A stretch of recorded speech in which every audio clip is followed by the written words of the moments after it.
Hindi ko siguro kung gaano ito katotoo, pero ang alam ko, teacher ang nakakaalam ng pinakamalawak na impormasyon tungkol sa isang pamilya.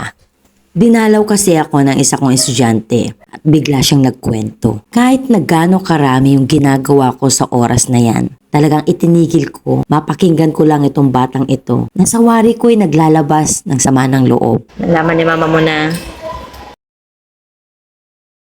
Minabuti kong magtanong-tanong pa upang maproseso ang nararamdaman ng batang ito. ayaw niya ipakita. Kawawa naman kayo. Oo nga pala, di ba buntis nga pala si mama niyo?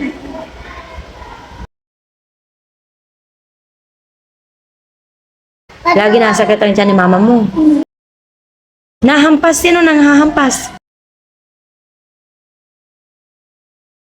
Mama mo naghahampas. Wala, kawawa naman.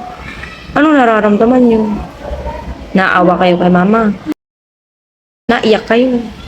Nakakalungkot man dahil sa murang edad nararamdaman to ng mga bata. Nasasaksihan ng mga batang ito ang mga bagay na hindi naman dapat nilang masaksihan.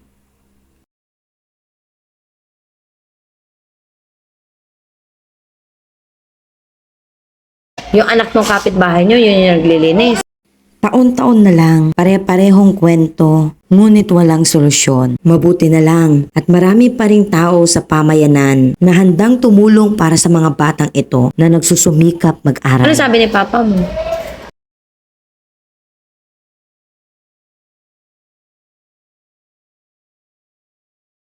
Pero ang sama naman ng ugali. Gusto mo ampunin na lang kita. Sa bahay ka na lang. Sa bahay.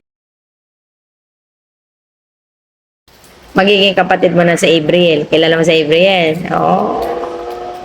Magbibigay na lang ng mga bagay-bagay na magpapalubag sa loob ng mga batang ito na hindi deserve ang ganong sitwasyon. Sa totoo lang, ang mga guro, mayroon silang mga palihim na Adopt a Child program. Meron silang binibigyan ng baon araw-araw, lalo na ang mga bata na nagpapakita ng pagsusumikap sa kanilang pag-aaral. Hindi man sila matulungan ng kanilang mga magulang, ay narito ang ikalawa nilang mga magulang para gabayan sila.